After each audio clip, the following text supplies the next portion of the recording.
What's poppin' YouTube? D Hartfield TV, man. I'm back at y'all again.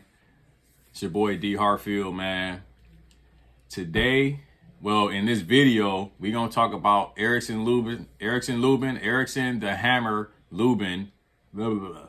Erickson the Hammer Lubin versus Sebastian the Towering Inferno Fundora. Classic matchup, man. Like I knew it was about to be a war. I knew it was about to be explosive, bro. But before we get to that, run my intro. This is a Designated Hitter production.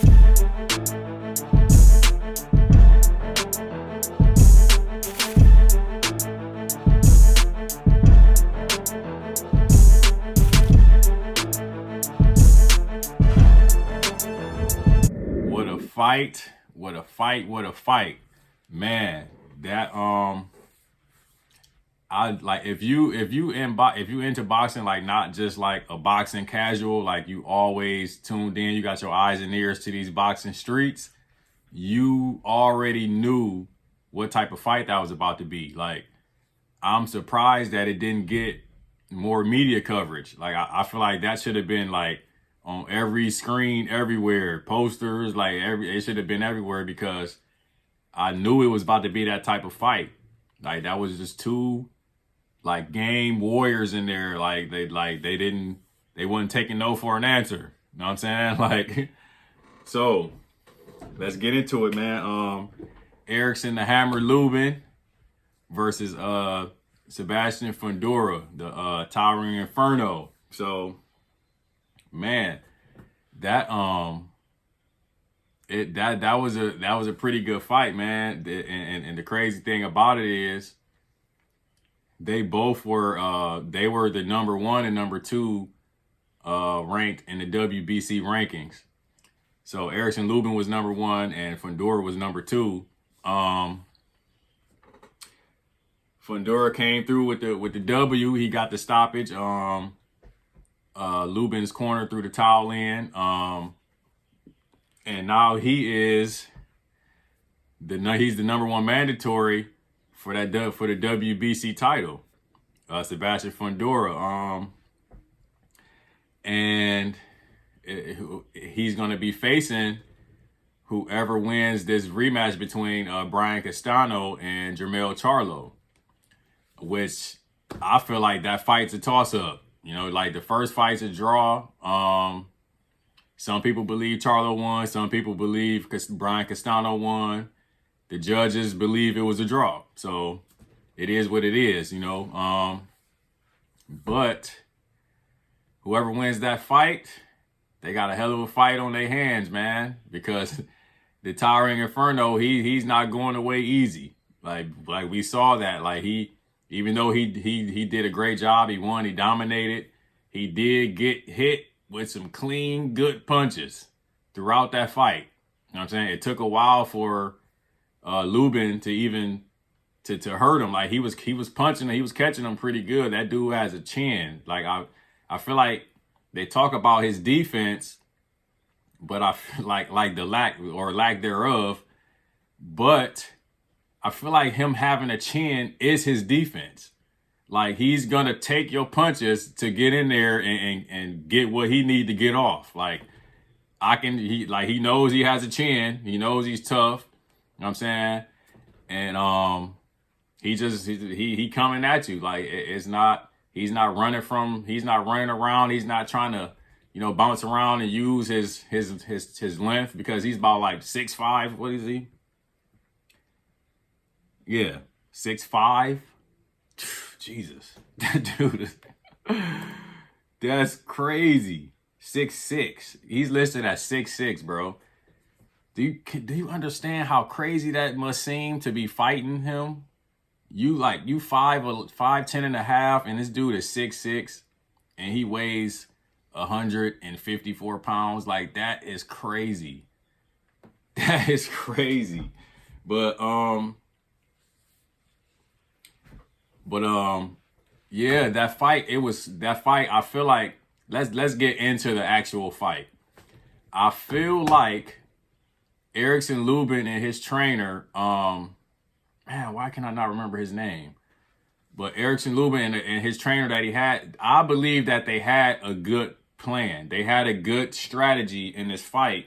But in that second round, I believe it was, Erickson Lubin, the first round he came out, he was executing the strategy, stick and move, get in, get out, because dude, Fundora, he likes to fight on the inside. I still don't get it. Like these days, like a lot of tall fighters like to like fight in the inside instead of just popping, sticking and moving, like how Muhammad Ali would do, and people like Floyd Mayweather Jr. Know what I'm saying? They understood that the game is to hit and not be hit. So I'm not gonna sit in here on the inside with you and get hit with all types of hooks and uppercuts. Like I'm not about to do that. But like I said in the first round, he stuck to the strategy, and you could see that first round, that if he came out every round like that, that could have been a very different type of fight. But that second round, I don't know if he wanted to like test out Fundora's power or something, like I don't know, but he set too close for too long. He set in the inside, and Fundora, I believe he clipped him once, and he was kind of hurt, but he didn't go down. And then he hit him with that uppercut. Boom, down there, knocked him off his feet. Like he's on his back, he's getting up. You know what I'm saying? I feel like he never recovered in his mind. Like his body was up, he was cool, like he continued the rest of the fight, but as far as strategy and thinking, like in his mind for the rest of that fight, he never fully recovered. He never got back to the strategy. You can even see in between rounds where his trainer was telling him, you can hear it, you can see it on the, you know what I'm saying, in the corner. They were like, you need to get back to the game plan. Like stick and move, get in there, get yours off and move around, move to your right side, get out the way, get yours off and get out the way. Stop standing in the inside and fighting with him. That's what his trainer was telling him. But he would come out and he would try to do it for like the first like 30, 40 seconds and something like that. And then it would just turn right back into the same type of fight. He was fighting him on the inside. And Lubin was still landing the more clean punches on the inside. But in order for him to get his 1 or 2 clean punches off, he was eating like 3 and 4, you know what I'm saying, punches from Fundora that it didn't seem like they were doing anything, but they were. Judging by Erickson Lubin's face, he was like, they mattered. So he had some pop in them punches, man. In the beginning rounds, it doesn't seem like those punches are doing anything, but they take a toll on you. They add up. You know what I'm saying? And I believe later on in the fight, it might have been around like the 7th round. I can't remember which round it was. Erickson Lubin ended up scoring a knockdown. He got his knockdown back. It was kind of like he was chasing that after he got dropped in the second. It was like, all right, I got to get him back. Instead of going back to the strategy, the game plan, it's like he was trying to get his knockdown back or get a possible knockout instead of fighting a smarter fight than that. But he was hurt, and he still got, a knockdown. And Fundora, that's a tough dude, man, because he got hit clean with a few of them before he went down. And he went down. You could tell he was very frustrated at it. He was upset with himself that he got dropped. You could tell. And he got up and he finished the fight, and he stopped him. The corner had to come out.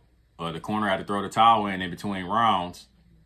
And Erickson Lubin's face, you could tell that he took a lot of damage in that fight. He had a big like hematoma right here, a big knot right here on like in the middle of his face and between his eyes right here.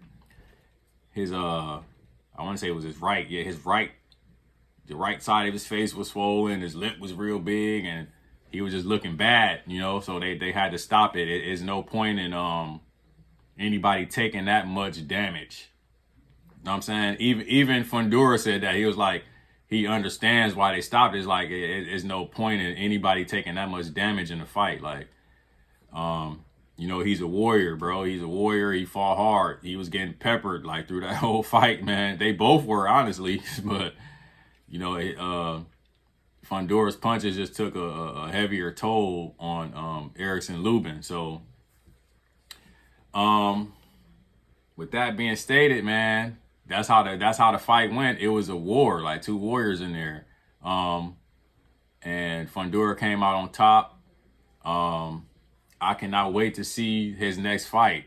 Like, I can't wait to see who he fights out of Brian Castano and Jermell Charlo, because they got a hell of a task on their hands. Like, that's all I can say. That's all I can say, man. It's not about to be easy. That's not about to be an easy fight.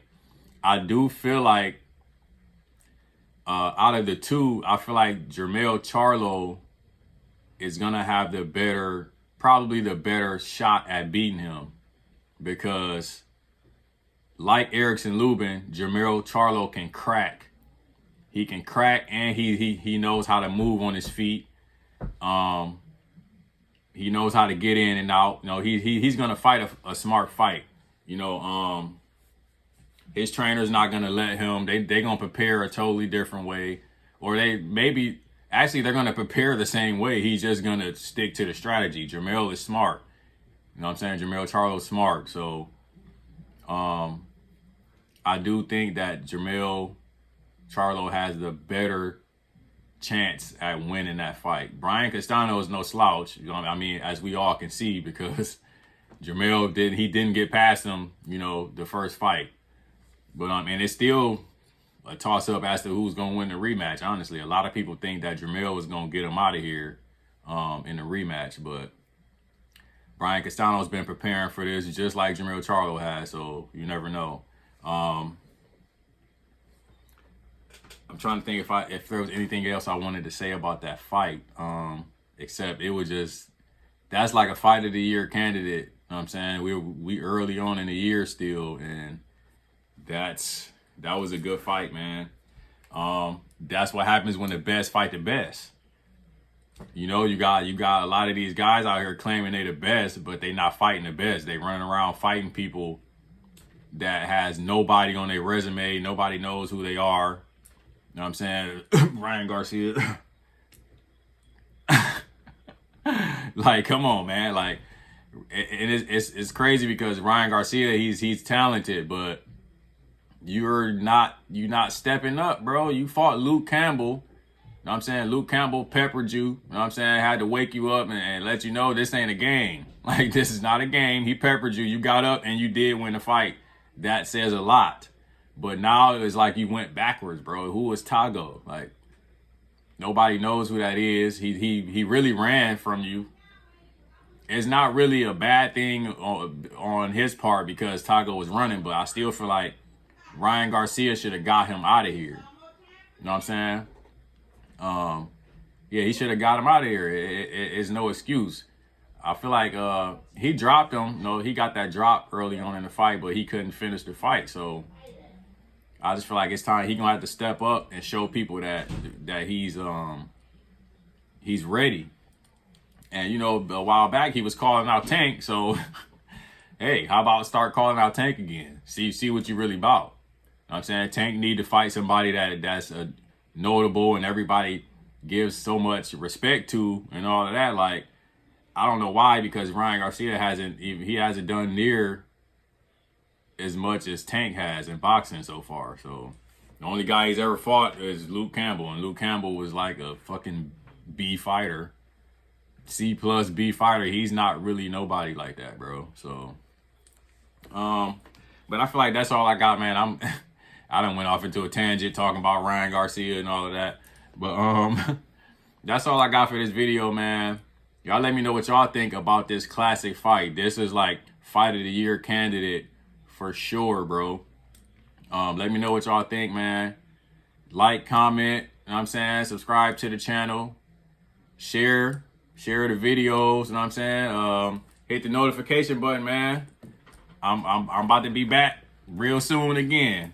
I'm out of here.